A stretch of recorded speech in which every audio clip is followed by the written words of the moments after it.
My name is Natasha, and this is my summary of learning video for the course Politics of Work. I learned an awful lot in this course, a lot to do with women wearing shoulder pads, horses and horsepower, and how humans are on a similar path, the gig economy, the shocking discovery of students' unwillingness to give up a letter grade resembling an analogy for the 1% in taxation, workers at the Gap, and a lot of other interesting information that shockingly bettered my understanding of the economic, social, and political factors of work. Our second lecture, Hashim said, economics is usually seen as complicated, but that's just hogwash. At the time, I didn't agree because economics was something I thought I couldn't fully understand and felt uncomfortable discussing. After the first few lectures we had determined the functions of neoclassical and Keynesian economics, and I established a much stronger understanding of what these terms actually meant that I hadn't had in my previous 3 years of study. With my newfound comfortability to discuss economics, I've learned to use it to my advantage and address social and political issues using economic theory.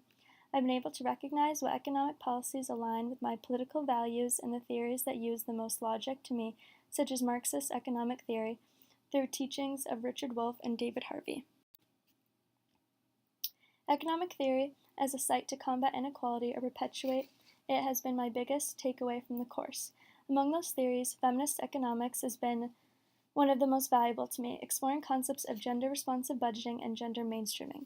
A common argument by economists is that macroeconomics doesn't include people and is only focused in the numbers, but the implications of the decisions made on this large scale have a very big political outcome.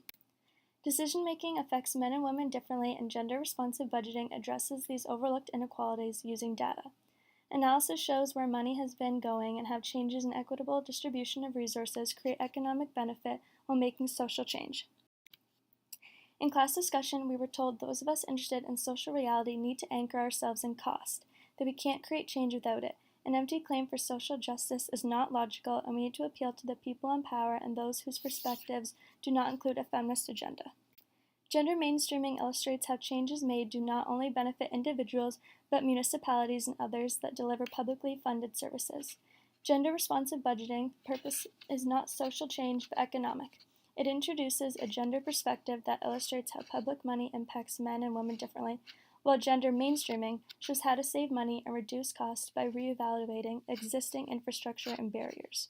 While everyday occurrences such as plowing, order of snow, or equal public spending seem like a logical and natural occurrence, gender-segregated statistics show how small changes to these practices can make a large impact. In conclusion, I've learned the motives of economic theory and the value each theory possesses. I'm going to continue to use this knowledge to my advantage and place my analysis within feminist economic theories after this class to better argue efficiency and equality.